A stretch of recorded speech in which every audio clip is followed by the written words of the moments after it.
Le président de la République, Félix-Antoine Tshisekedi, a réuni ce lundi 21 août 2023 le chef d'institution afin de partager avec eux au sujet de l'état des sièges. Le chef de l'État, Félix-Antoine Tshisekedi Tshilombo, a coupé les ribbons symboliques marquant l'ouverture de l'hôtel Hilton Kinshasa qui vient renforcer la capacité d'hébergement dans la capitale de la République démocratique du Congo. C'était le week-end dernier.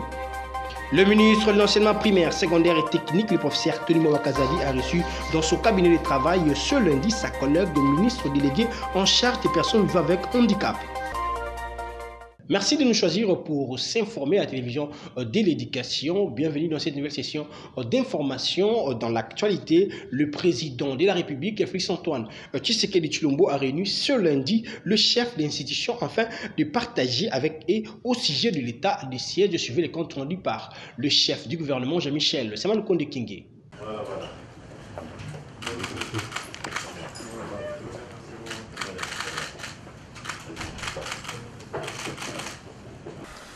Il a plu ce matin à son Excellence Monsieur le Président de la République de convoquer ce cadre informel qui se dit cadre interinstitutionnel où le Président a le loisir de consulter en fait les institutions sur les questions importantes de la nation.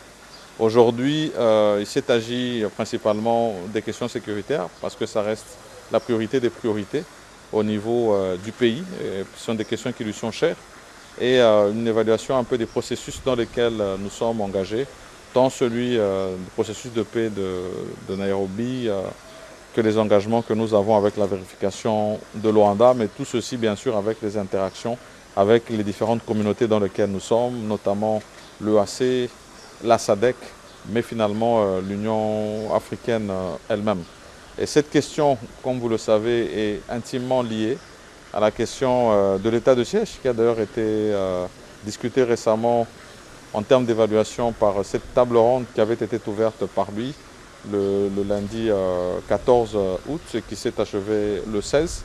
Et donc aussi une revue par rapport à cette question-là de l'état de siège, mais bien entendu aussi le processus électoral, car comme vous le savez, nous sommes engagés dans ce processus qui doit aboutir d'ici le 20 décembre à ces organisations générales, tant au niveau présidentiel, législatif national, provincial et communal. Et donc c'était important qu'on aborde un peu ces sujets importants. Nous l'avons fait de manière à ce que des orientations précises nous soient données pour maintenir les caps, en tout cas des engagements que nous avons par rapport à ces différentes questions. Donc c'était des échanges très fructueux et nous avons reçu de la part du président de la République de rester mobilisé sur ces attentes, en tout cas de la population, du point de vue tant de la question sécuritaire, de l'écoute que nous avons eue de la population de l'Est, particulièrement celle des provinces de l'Ituri et du Nord Kivu, et de toute la population en général, en rapport aussi avec ce processus électoral qui est actuellement en cours. Devant plusieurs personnalités publiques, le chef de l'État, Félix-Antoine Tshisekedi Tshilombo, a coupé les ribbons symboliques marquant l'ouverture officielle de l'hôtel Hilton Kinshasa qui vient de renforcer la capacité d'hébergement dans la capitale de la République démocratique du Congo. Suivez cet élément. Ruban symbolique coupé.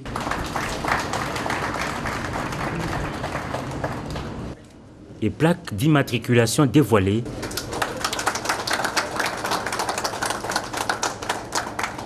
Le chef de l'État, Félix-Antoine Tshisekedi Tshilombo, inaugure officiellement ce samedi 18 août 2023 l'hôtel Hilton de Kinshasa. Ce groupe hôtelier qui a posé ses valises dans la capitale est l'un des principaux mondiaux avec un portefeuille de 17 marques de classe mondiale. Et sa représentation dans la capitale de la RDC n'a rien à envier à celle qui trône à travers le monde.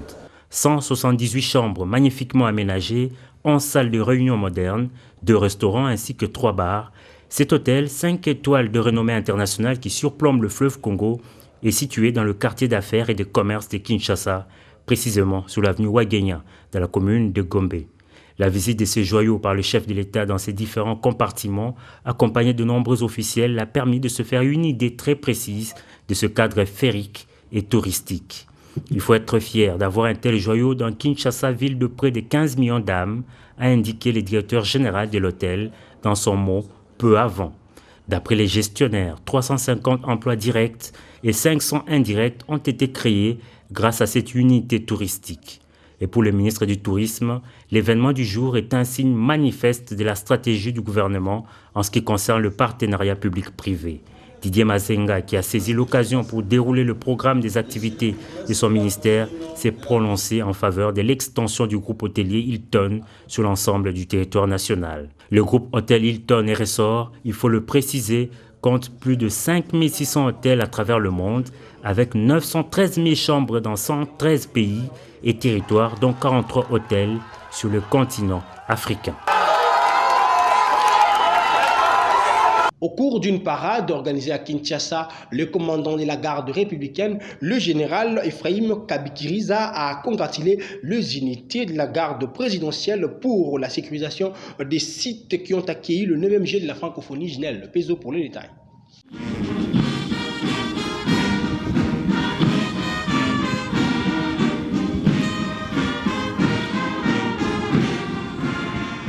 Au cours d'une parade de briefing organisée le week-end dernier au Kanchachi dans la commune d'Ngalema, le numéro 1 de la garde républicaine, le général Ephraim Kabikiriza, a félicité ses troupes pour la sécurisation de tous les sites de 9e G de la francophonie avec respect de la consigne zéro incident.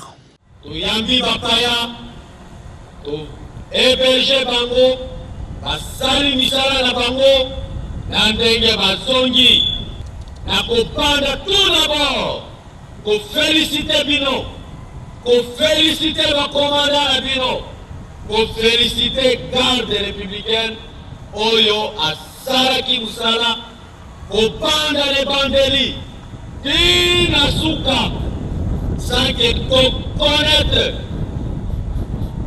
Bilo Koyama Teo et Saraki Prési, parce que Toyoka Kiango. Kozwaki hors de biso garde républicaine na mukolo oyo mokonzi ya mboka le commandant suprême a présidé le conseil supérieur à la défense na kati ya conseil wana ngai oyo commandant na bino nazalaki invité un seul point inscrit à l'ordre du jour et Zalaki, sécurisation et jeu de la francophonie, avec aussi zéro incident. Le commandant de la garde républicaine, le général Ephraim, a transmis les salutations et les félicitations du chef de l'État, Félix-Antoine Tshisekedi Tshilombo, pour le déroulement de ces grands rendez-vous de la francophonie sans incident avant, pendant et après ces Jeux. Une félicitation spécial et Zaliki, il y a un commandant suprême de la mission, le président Félix Antoine Tshisekedi nous a adressé une félicitation spéciale. Est-ce que vous avez mis un mot? En outre, le général Ephraim rassure qu'ils vont toujours accomplir les 3 devoirs assignés par le commandant suprême Félix-Antoine Tshisekedi Tshilombo à la garde républicaine. Il n'a pas hésité à condamner quelques dérapages observés au sein de ces éléments. Pour le général Ephraim Kabi, l'objectif principal, zéro incident, a été réalisé comme le voulait le chef de l'État. Notez que plus de 2860 soldats de la garde républicaine ont pris part à cette parade.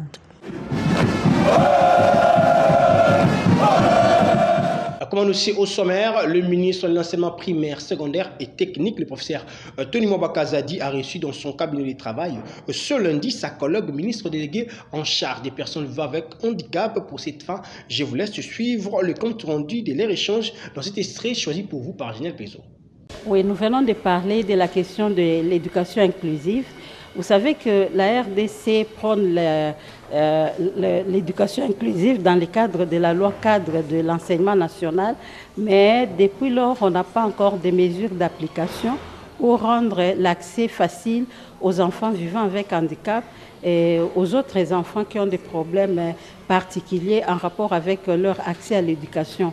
Alors, il y a un processus que nous avions commencé, mais vous savez que l'EPST est au centre de la question et on ne pouvait pas évoluer sans que nous puissions échanger avec le patron de l'EPST afin de voir comment est-ce que nous pouvons organiser, parce que d'ici là, nous devons avoir un atelier national de réflexion sur la mise en place de la stratégie nationale de l'éducation inclusive, mais qui sera aussi liée à l'employabilité des personnes avec handicap. Donc ça, c'était les sujets pour lesquels j'étais ici pour partager avec son Excellence. Oui, on s'est mis d'accord, il y aura une commission interministérielle, parce que vous savez, l'éducation, c'est l'EPST, c'est l'ESU, c'est la formation professionnelle, les affaires sociales, et surtout que nous impliquons aussi le secteur de l'emploi. Donc, il faut une commission interministérielle et son Excellence ministre Tony Mwaba a même demandé à ce que le CG puisse déjà désigner les noms des experts de l'EPST qui pourront faire partie de cette commission. Tout à fait autre chose, le président de la commission électorale nationale indépendante, Denis Kadima, a visité à Kingabwa, dans la commune de Limité, l'entrepôt où sera stocké l'ensemble de l'équipement constituant la logistique de la centrale électorale. Une fois de plus, suivez cet élément de Ginel Pezo.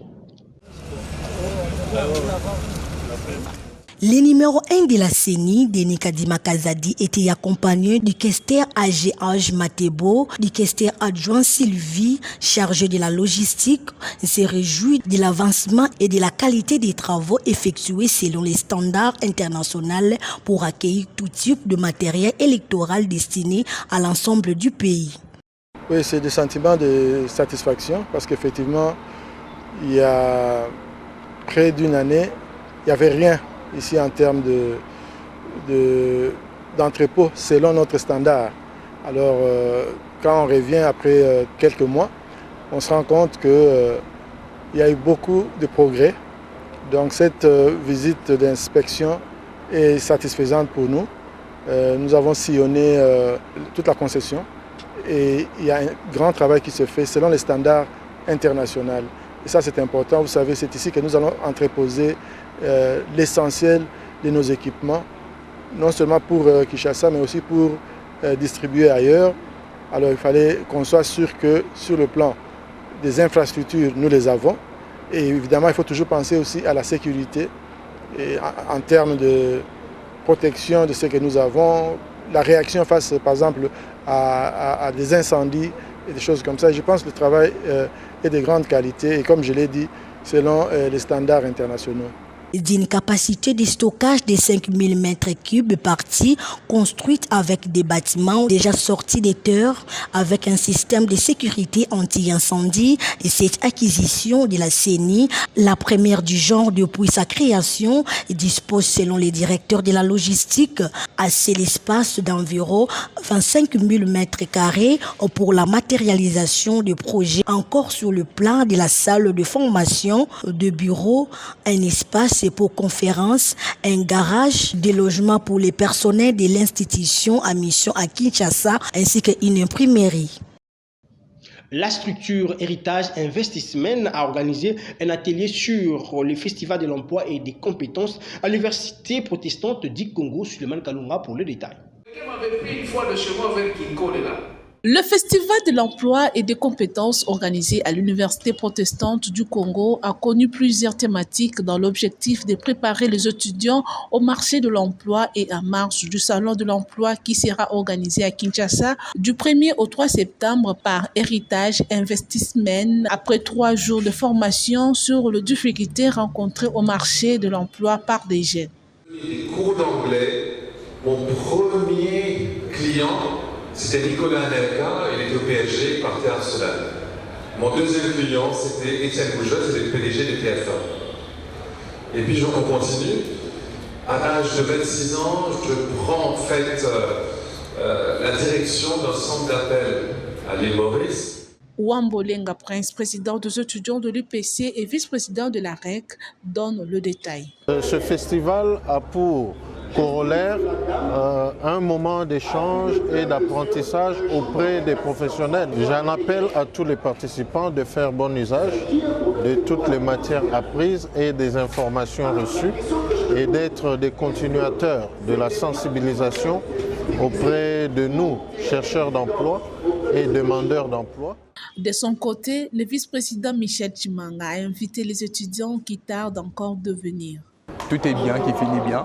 C'était la session de formation, la session, disons, de la conférence que nous avons eu à tenir à travers le Festival de l'Emploi pendant 3 jours. Nous allons clôturer demain avec des stands qui seront exposés afin de changer encore plus avec les différents partenaires du Festival de l'Emploi, avoir encore plus d'expérience vis-à-vis de la recherche au fait de l'emploi. Pour Denis Gourdien, de jeu des Vatel, le temps est venu de former les étudiants sur l'intelligence artificielle. Je pense en fait, en tout cas, de l'intelligence artificielle.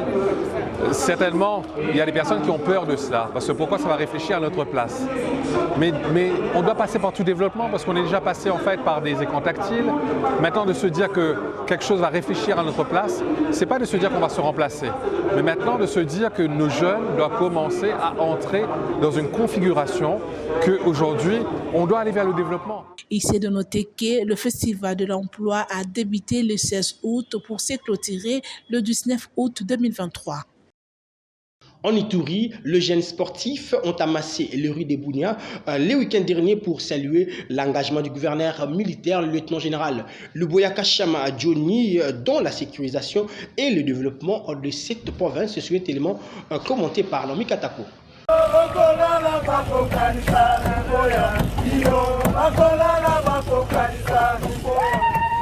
Et ce fut un nouveau rendez-vous avec les rues de la ville de Bunia ce samedi 19 août 2023.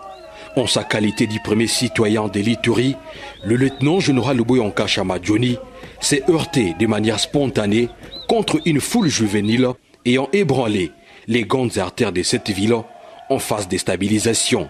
Si certains politiciens ont opté pour la levée de la mesure instaurant l'état de siège à Ituri et au Nord Kivu, c'est un désaccord total pour cette jeunesse.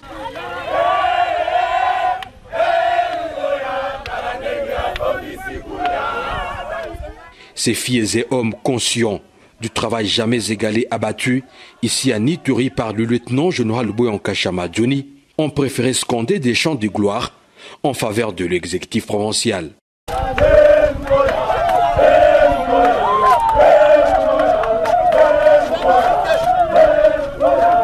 Au regard de l'immense joie pendue par ce jeune, les numéros 1 de la province de l'Ituri étaient obligés de s'arrêter, question d'assouvir cette jeunesse iturienne, assoiffée de les voir poursuivre et conduire cette jeune province.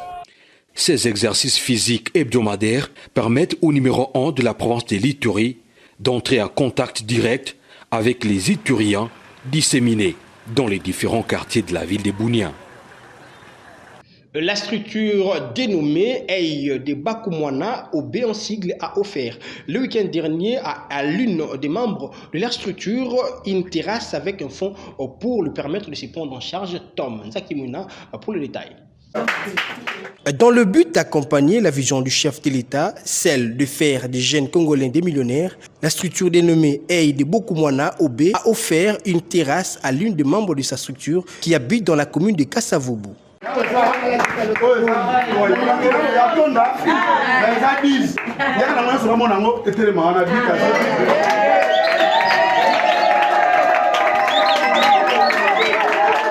Le coordonnateur de ces structures, Elvis Abola Mapolo, a mis l'accent sur le but de cette action.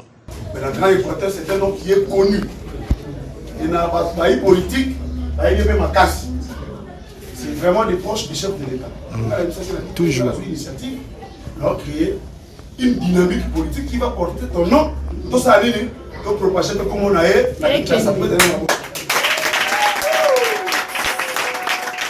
La bénéficiaire de cette action n'a pas manqué de remercier en public l'initiative de leur structure. Merci. Merci. Na cordon na biso. Na auto asali. Esa zarte.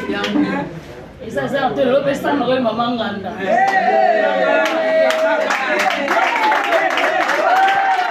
A noter que l'OB est une structure d'appui aux actions du vice-ministre du budget Élisée Bakumwana. Et pour boucler complètement cette session d'information, la Fondation Justine Yanga a organisé le dimanche 20 août 2023 la 10e édition de la célébration Libota sous les thèmes « Une famille unie pour un Congo fort », une activité qui a connu la présence de plusieurs invités. Job Mawessi pour les reportages. La 10e édition de la célébration Libota qu'organise la Fondation Justine Yanga Masengu a eu lieu le dimanche 20 août 2023 dans la salle Baoba dans la commune de Kassavobu en présence de plusieurs invités sous le thème « Une famille unie pour un Congo fort ». Une cérémonie riche en couleurs qui a connu plusieurs exposés sur l'unité et l'amour familial. Dans son mot, Justine Yanga Masengu, président de la fondation qui porte son nom, a martelé sur l'importance de cette activité. Nous sommes en train de vivre actuellement un effet que moi j'appelle un effet dominant. Parce que la femme est en train de pleurer. Le fait qu'une femme pleure handicape la famille. Elle fait tomber la famille et lorsque une famille est par terre, entraîne en même temps la nation. Et qu'est-ce qui se passe dans la famille aujourd'hui? Nous sommes entre deux systèmes. Nous sommes en train de vivre un système traditionnel et un système moderne. Notre société, nous avons cherché à être modernisés et nous n'avons pas tout copié jusqu'au bout. Alors nous nous retrouvons entre les traditionnels et les modernes. En d'autres termes, je peux dire, nous sommes entre le capitalisme et le communisme. Cette 10e édition de la célébration Libota a connu une particularité qui est celle des remises des brevets, des formations professionnelles, de la décoration et make-up que la Fondation Justine Yanga a organisé gratuitement pour aider les jeunes filles. Au sortir, la présidente de cette structure, Justine Yanga, est revenue sur l'objectif principal de cette activité. La première édition, c'était juste un lancement. Parce que quand nous avons créé notre fondation, on a travaillé avec les dames. On a trouvé que les dames étaient vraiment dans des situations vraiment difficiles. Et on est venu après comprendre que tout cela venait de la famille. Et c'est à partir de la première édition, de la création de la fondation que nous avons pensé créer la célébration Libota, où nous allons parler des problèmes des familles, trouver des solutions pour que notre pays puisse aller de l'avant. Et la particularité de la 10e édition est qu'aujourd'hui nous avons fait une conférence à part entière. La première édition n'était qu'un lancement. Il faut noter que la Fondation Justine Yanga organise ses activités dans l'objectif de promouvoir la femme congolaise. Place au développement des titres. Le président de la République, Félix Antoine Tshisekedi, a réuni ce lundi 21 août 2023 le chef d'institution afin de partager avec eux le sujet de l'état des sièges. Le chef de l'État, Félix Antoine Tshisekedi Tshilombo, a coupé les ribbons symboliques marquant l'ouverture de l'hôtel Hilton Kinshasa qui vient renforcer la capacité d'hébergement dans la capitale de la République démocratique du Congo. C'était le week-end dernier. Le ministre de l'enseignement primaire, secondaire et technique, le professeur Tony Mwakazali, a reçu dans son cabinet de travail ce lundi sa collègue de ministre délégué en charge des personnes vivant avec handicap. Fin complètement de cette session d'information. Si vous avez aimé, dites merci à la grande équipe rédactionnelle de la télévision de l'éducation. Restez branchés sur nos programmes et prenez soin de vous car chaque jour est une vie. Au revoir.